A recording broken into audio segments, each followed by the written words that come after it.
Assalamualaikum warahmatullahi wabarakatuh. Selamat pagi anak-anak. Bagaimana kabarnya hari ini? Masih semangat kan belajarnya? Pada pertemuan yang lalu, kita sudah membahas tentang usaha dan daya. Maka, untuk pertemuan kali ini, kita akan membahas tentang pesawat sederhana. Pesawat sederhana. Pengertian pesawat sederhana adalah alat yang digunakan untuk mempermudah manusia melakukan usaha. Ada 4 jenis pesawat sederhana, yaitu 1. Bidang miring, 2. Tuas atau pengungkit, 3. Katrol, 4. Gigi roda atau gear atau roda berporos. Pesawat sederhana yang pertama adalah bidang miring. Skema bidang miring, ada alat bidang miring serta balok atau benda yang berada di atasnya. Simbol-simbol pada bidang miring ada huruf F, huruf yang besar, W huruf besar, H huruf kecil, dan S huruf kecil. Dengan keterangan, W adalah beban, satuannya Newton atau N. F adalah gaya, satuannya Newton atau N. S adalah panjang bidang miring atau M, meter. Di lain buku, ini bisa disimbolkan dengan huruf L kecil. H adalah tinggi bidang miring, satuannya meter. Rumus keuntungan mekanis pada bidang miring adalah W per F atau S per H. Sedangkan rumus pada bidang miring, W per F sama dengan S per H, atau F kali S sama dengan W kali H. Contoh benda yang termasuk bidang miring adalah sekrup, pisau, tangga, papan perosotan, dan lain-lain. Baiklah anak-anak, supaya kalian lebih memahami tentang bidang miring, marilah kita simak contoh soal berikut ini. Sony mendorong sebuah peti seberat 600 Newton. Dia menggunakan sebuah papan dengan panjang 4 meter yang digunakan sebagai bidang miring. Jika jarak permukaan tanah dan bak truk 2 meter, hitunglah keuntungan mekanis ketika menggunakan bidang miring ini. Penyelesaian. Diketahui, berat atau W sama dengan 600 Newton. Jarak tanah dan bak truk atau H sama dengan 2 meter. Panjang bidang miring atau S sama dengan 4 meter. Berapa keuntungan mekanisnya? Untuk menghitung keuntungan mekanis, maka kita harus mencari dulu berapa besarnya gaya atau F.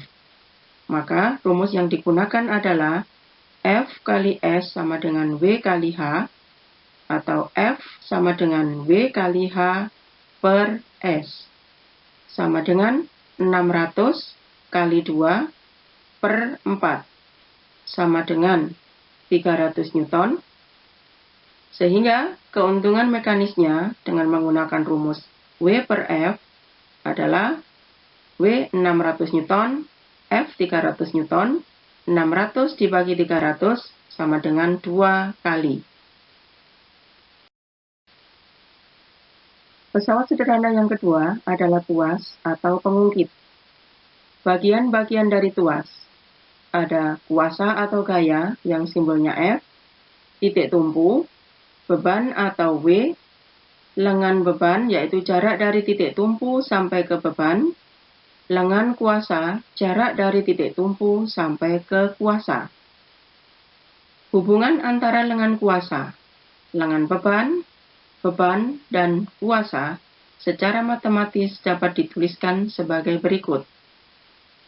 W per F sama dengan LK per LB, atau F kali LK sama dengan W kali LB. Dengan keterangan, F adalah gaya, satuannya Newton, W adalah berat beban, satuannya N, LB adalah lengan beban, satuannya meter, LK adalah lengan kuasa, satuannya meter. Contoh alat dalam kehidupan sehari-hari yang menggunakan prinsip tuas adalah gunting, pembuka tutup botol, pinset, dan lain-lain. Untuk lebih memahami tentang tuas atau pengungkit, marilah kita simak contoh soal berikut ini. Sebuah batu seberat 700 Newton akan dipindahkan dengan tuas yang panjangnya 2 meter. Untuk membuat sistem tuas, digunakan sebuah batu sebagai tumpuan. Jika jarak titik tumpu terhadap beban 0,5 meter, hitunglah gaya yang diperlukan untuk menggerakkan batu. Diketahui, panjang tuas 2 meter, lengan beban 0,5 meter, maka mencari lengan kuasanya adalah panjang seluruh dari tuas 2 meter dikurangi lengan beban. 2 meter dikurangi 0,5 meter, sama dengan 1,5 meter. Beban atau W sama dengan 700 Newton. Maka, berapa besarnya gaya atau F? Penyelesaian rumus tuas W per F sama dengan LK per LB, atau F sama dengan W kali LB dikalikan silang per LK, sama dengan 700 kali 0,5 per 1,5 sama dengan 233,3 Newton. Tuas atau pengungkit dapat dibedakan menjadi 3 jenis. Pembagian ini berdasarkan pada letak titik gaya, titik beban, dan titik tumpu. A. Tuas jenis pertama. Jenis tuas ini mempunyai ciri titik tumpunya terletak di antara titik gaya atau kuasa dan titik beban. Jadi titik tumpunya terletak di tengah-tengah. Perhatikan sebuah catut yang digunakan untuk mencabut paku. Letak titik tumpu berada di antara beban dan tangan kamu. Dengan demikian, catut termasuk tuas jenis pertama. Contoh lain adalah gunting dan tang. Coba kamu cari contoh lain alat-alat sederhana yang termasuk tuas jenis pertama. B. Tuas jenis kedua. Jenis tuas ini mempunyai ciri titik beban terletak di antara titik gaya atau kuasa dan titik tumpunya. Jadi, titik beban terletak di tengah-tengah. Coba perhatikan sebuah alat pembuka tutup botol yang digunakan untuk membuka botol. Tangan kita adalah gaya atau kuasa. Ujung dari alat pembuka tutup botol ini adalah sebagai titik tumpunya, sedangkan tutup botolnya adalah bebannya. Sehingga letak titik bebannya terletak di antara titik tumpu dan titik kuasa. Dengan demikian, pembuka tutup botol termasuk tuas jenis kedua. C. Tuas jenis ketiga. Jenis tuas ini mempunyai ciri titik gaya terletak di antara titik tumpu dan titik beban. Contoh tuas ini adalah pinset. Baiklah anak-anak, supaya kalian lebih memahami materi tentang bidang miring dan tuas, silakan kalian mengerjakan latihan soal berikut. Nomor 1, ada sebuah bidang miring, ketinggiannya adalah 2 meter, panjang bidang miringnya 6. Berapa keuntungan mekaniknya? Nomor 2 adalah gambar bidang miring juga. Tetapi ada sebuah benda yang berada di atasnya. Berat benda itu adalah 4.000 Newton, panjang bidang miringnya adalah 3 meter, tingginya adalah 75 cm. Hati-hati ini anak-anak karena satuannya masih cm. Jangan lupa nanti dirubah dulu ke satuan meter.